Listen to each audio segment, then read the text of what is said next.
killer pandas, naked women, and that classic cocktail, the finger martini. Yeah, we've got a few things to cover in this one.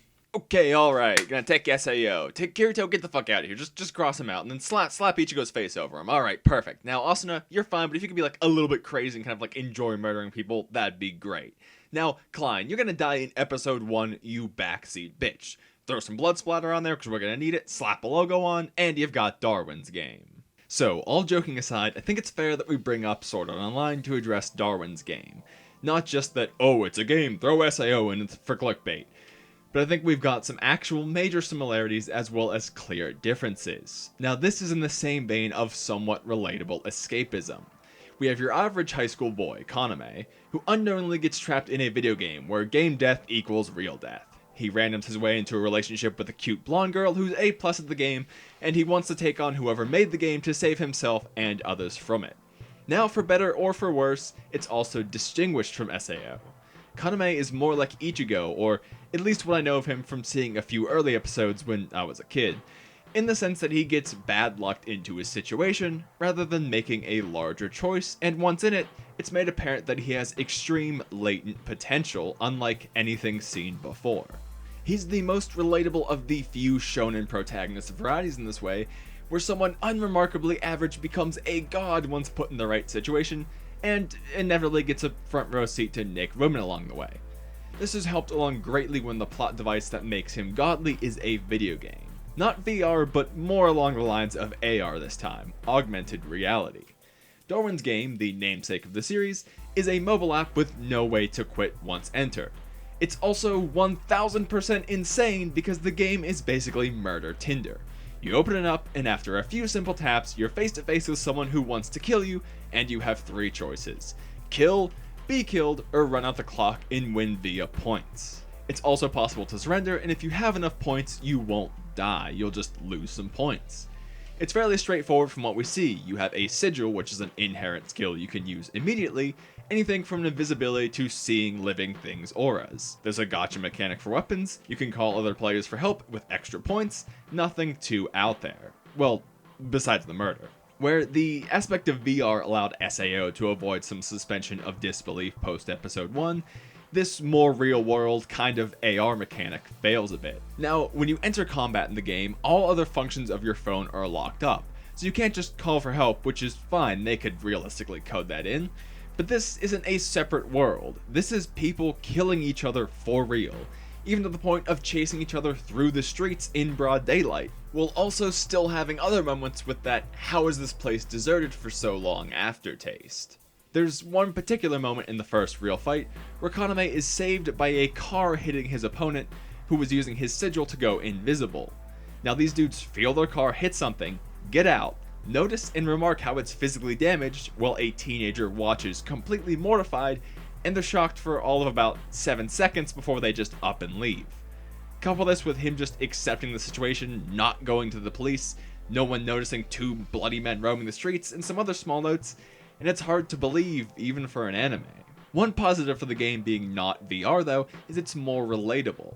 It looks like a usual mobile game on the surface, but imagine if you downloaded Pokemon Go, opened it up, and Charizard ate your face off. We've all checked out random free-to-play games from time to time, and the idea of one getting you murdered just by opening it is pretty chilling. Another aspect of having this real-world action is gore. If a player loses via time running out and they're out of points, they get killed in a non-bloody way where digital cubes slowly chunk away their body and the space around them, which is a note I actually really enjoyed. It lends some sense of self to Darwin's game, with the modern art it leaves behind.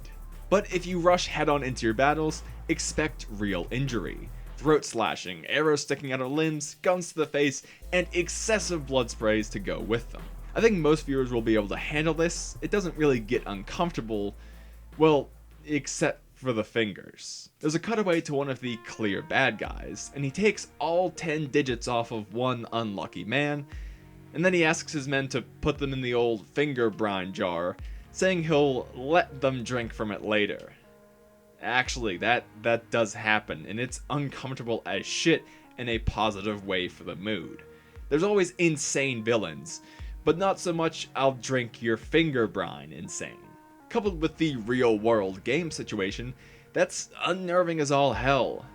I paused for a little bit to relax after the short cutaway to that. I've always found that right after talking about finger brine is the best place to put a plug, so if you're enjoying the video so far, consider leaving a like so that I know that you are, as well as possibly subscribing if you want more first impressions, quick reviews, and in-depth anime discussions. Anyway, let's move to the opposite end of the spectrum from drinking fingers, because we have to talk about naked women, because video game fantasy escapism wouldn't be complete without nosebleeds and honkers. Remember in SAO how every girl hates Kirito, sees him fight once, and then decides they immediately need that D? Well, we've got the same idea here. Kaname ends up with Shuka, an experienced player, for info about the game, but instead ends up in a match with her. He uses his latent ability, cunning such and such, to win against all odds, and she surrenders, followed immediately by Kaname passing out onto her breasts. He wakes up in a bed with a naked Shuka, and she asks him to start a family with her. You know, basically a usual day for me. Was it good for you too, baby?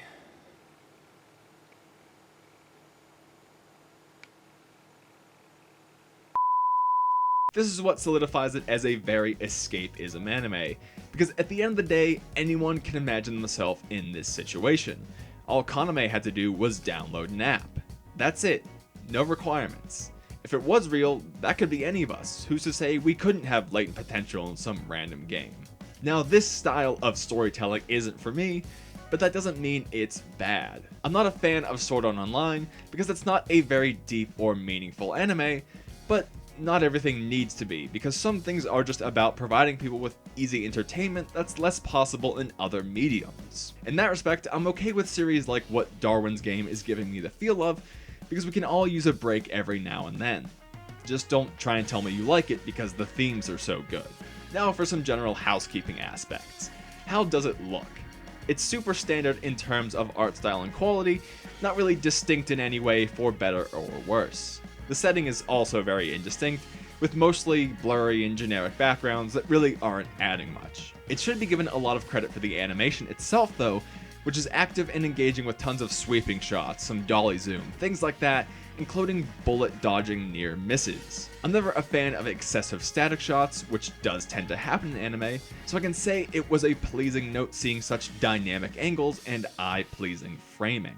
If this was a film, you would simply say it was extremely well shot and blocked. The audio side has positives as well, with a sometimes quite electronic mix which aids the video game aspects of the anime. There's some deep dubs, I guess we'll call them, that stand out well without detracting, and overall well executed pickups and slowdowns to match the action or tension, and the friend death scene shows it knows when to fade out and let the story take over fully.